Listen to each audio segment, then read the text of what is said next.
Hey there everyone, it's Juhwan, and it's the end of the year. So, to celebrate this year's end, I'm going to go ahead and show you all the top 10 games that I've played this year. And these are the top 10 games that I've played this year, not that came out this year, or not that everyone else liked this year, that got the best sales or anything. So no BS coming to me in the comments. Anyway, on to number 10.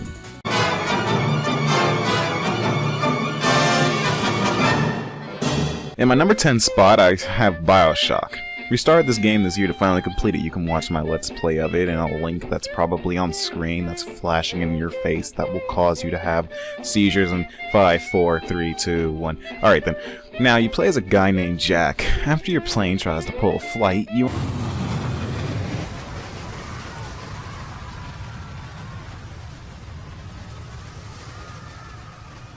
end up stranded near this oddly placed lighthouse. You go in and you find yourself going underwater to the city of Rapture, a makeshift Atlantis, I'm sure, where you'll find many adventures and meet such wonderful people, certainly. Look, Mr. Bubbles, it's an angel. I can see light coming from his belly. Wait a minute, he's still breathing. It's alright. I know he'll be an angel soon. Don't know why that little child did that. The game makes my 10th place spot just due to the way it is. It's a shooter, with horror elements that are only special on their first little romp through. After a bit, you're going to be used to whatever horrifying thing that's there, and you're just going to go ahead and start shooting at the enemies. Also, the shooting's not super excellent. Multiple types of ammo is alright, but there's nothing real special about it. And then let's go ahead on to number 9.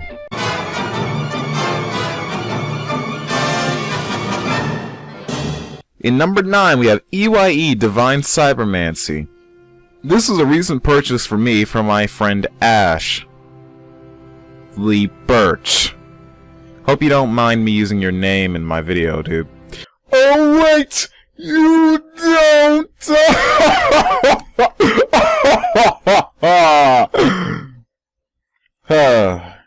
My life. Anyway, EYE Divine Cybermancy, you're taking control of a generic character that has to complete objectives for different leaders and deal with the inner conflicts of the EYEs. If that sounds like a generic Wikipedia synopsis of the plot, then you would be right. You clever bastard. I'm not the only one playing the game, and I want to stick away from spoilers because you know how the internet is about spoilers. So let's just get on to gameplay. Gameplay is based around different armor types and gunplay, hacking, and psi abilities. You can upgrade your character, you have to have better stats, so you can get better buffs and things like that added to your damage. You can also upgrade different things like your psi abilities and your different strengths and agility, and you can also research different small items that you can actually add onto your characters, such as medkits and things like that. You can also choose the way that your character plays. Will you be a guy that snipes enemies from far away and uses long-range psi abilities with light armor, or will you be like me and go with the heavy armor and go straight up for the kill with a nice shotgun blast to the face and a good old-fashioned sword slash to the gut? That's up to you. Oh, and watch out for head trauma. Not a very good thing. And now let's go ahead on to number 8.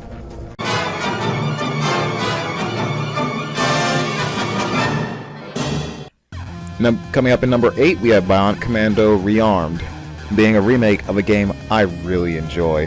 How could I not play this? The story is the same as the original NES/the original arcade game, so there's not really anything to go over unless you haven't seen the Bionic Commando story. Either way, you kill Hitler.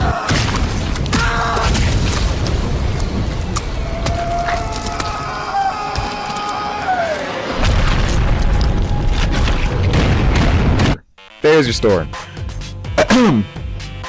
The gameplay has been brought back in full force and is just awesome. It's like, you almost can't even read anything about the game, even if you wrote it and you're supposed to read it in order to make the video right. But you just think about the gameplay and it's just like, oh my god! It's so good! Being unable to jump makes the platforming very much interesting compared to what other platformers would be, where you just jump over the barrel and you just move. Speaking of which, you can pick up barrels. Did I mention that? Anyway, as far as like what the game plays, it plays just like the original NES and arcade remake game. It doesn't really do anything real special. You get different items, and you have these challenge rooms and Rafikis that you can collect if you want, but there's nothing really special that comes from them. I've been playing the PC version, great version. It actually works pretty well for what most people would call a downloadable console game. So I'd recommend you pick it up.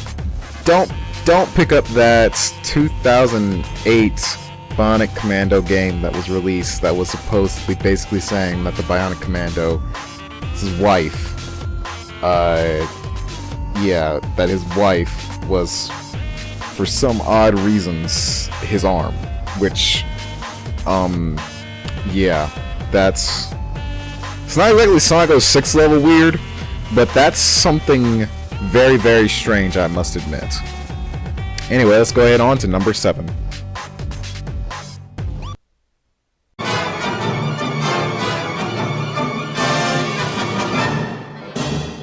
Coming up at number 7, we have Oddworld Stranger's Wrath HD. Being an HD re-release, the original Stranger's Wrath was a very, very good game. And, one second. You who's watching me on the camera currently, I have to tell you something. Oddworld Stranger's Wrath HD is one of the best HD remakes I have played in years. Here's my reasoning. Oddworld Stranger's Wrath HD has certain elements to it that actually make it a better HD remake than most HD remakes, especially in comparison to things like the Beyond Good and Evil HD remake, quote-unquote, or even the Sly Trilogy HD remake, or the Scratch It Trilogy HD remake.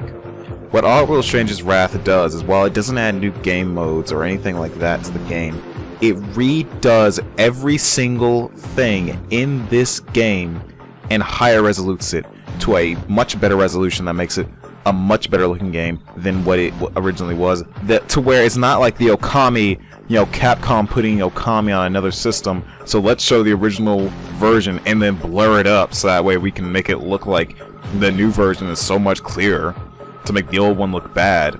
No, it's an actual really good, really good looking game. For one thing, take for example the ammo types that you're actually using in the game. The Fuzzle, for example. In the original game, the Fuzzle looked kinda like a giant furry dog type of thing. It kinda had, I don't know exactly. Some people will say that it looks just like a giant furball with teeth, which is completely legitimate, and actually that's more like what it looks like than anything else. But the Fuzzle itself, let me just take that down. The Fuzzle itself was a really generic looking type of thing. It was a furball with teeth. Then in the HD remake, the Fuzzle has much more personality. It is a lot more expressive in the way that it moves. It has much better animations than it did in its original release. And when it gets upgraded in the second half of the game, and I'm going to explain why it gets upgraded exactly, but I'm just going to say when it gets upgraded in the second half of the game, it has so much better animation quality and so much better quality of look. It looks like it's a higher resolution. It feels like it's a higher resolution. It seems like it is. It is a HD version and redone version of its original version, if you understand what I mean. Basically, Oddworld Stranger's Wrath HD does something that I don't think a lot of HD remakes do, that I feel people give a lot of HD remakes the benefit of the doubt for, which is, I feel that a lot of people give HD remakes the benefit of the doubt of, oh, it's just a polishing up of the polygons and then re-releasing it.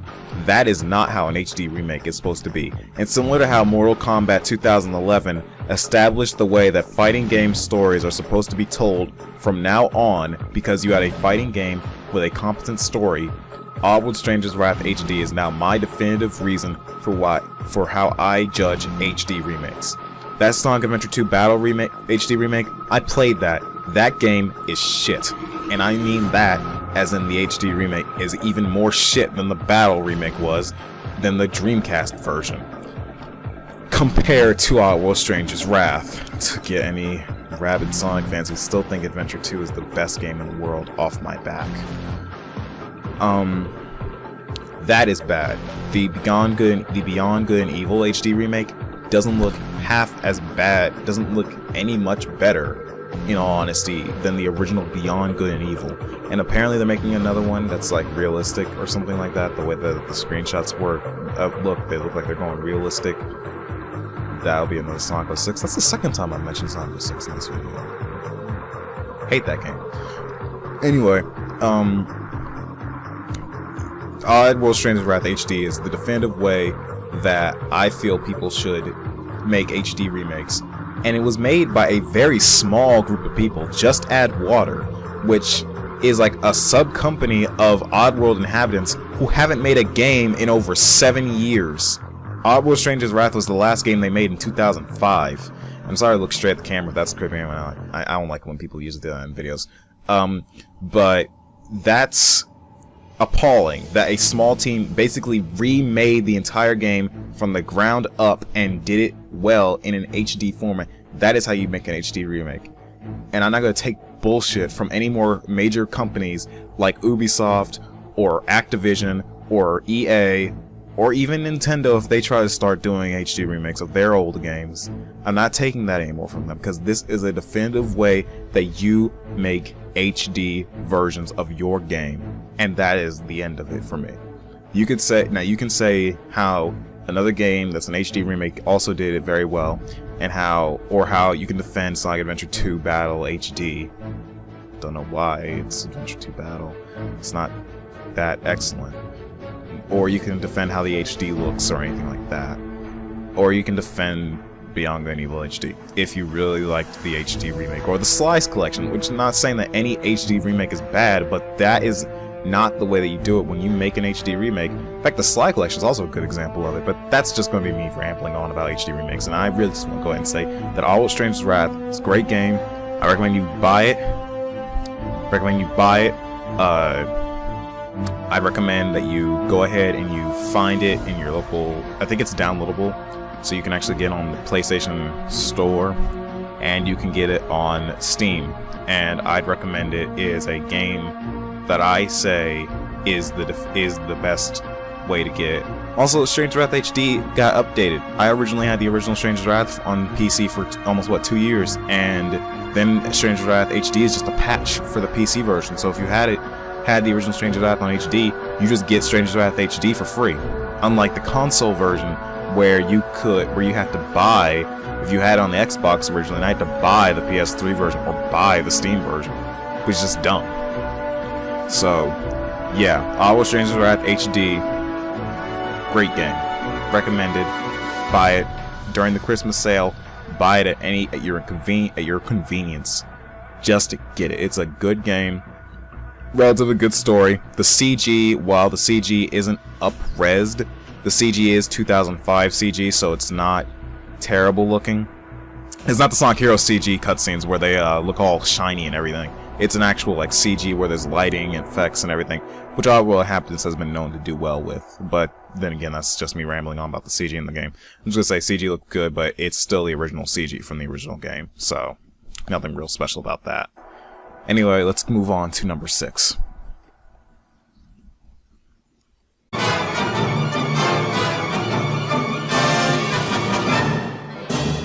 Coming up in number 6, we have Mega Man X8. Being the last game in the X series, X decided to take things back to basics with the player's last romp as Mega Man X. The game takes everything back to the 2D gameplay style, which is a breath of fresh air after the piece of garbage that was Mega Man X7 with its 3D and 2D style. That just crap, just a piece of garbage all over the place. And if you want to know my feelings on X7, even more of my feelings on X7, I mean, wait till another time, because X8, it's its time to shine at the moment.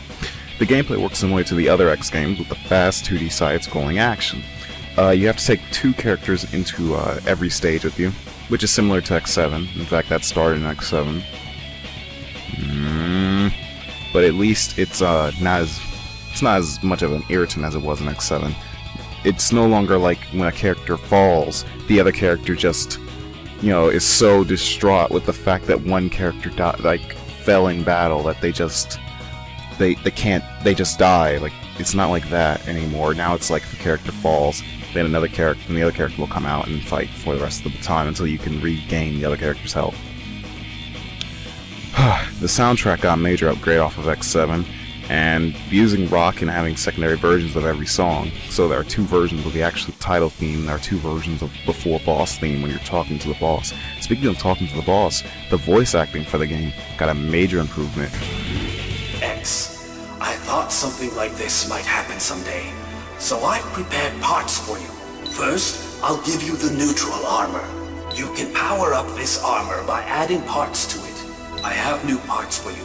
They're Buster Parts I. Equip this part, and you'll gain the ability to perform new kinds of charge attacks. Equip this new ability and board the capsule, X.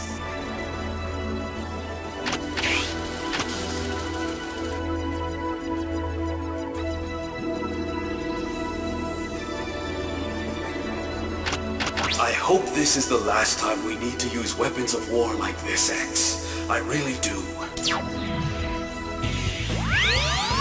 Off of X7, where in X7 everything sounded like sock puppets that were as wooden as Pinocchio, the characters in X8 at least sound somewhat like they're alive. The voice actors actually put some work and time and effort into making the characters sound nice and good. Sure, you might not like the way they sound, but that's personal preference. At least they sound like actual characters. Let's move on to number 5. In the next part, we'll move on to number 5 through 1 and see how everything else goes. So I'll see you all next time in my top 10 games of 2012. Thanks for watching.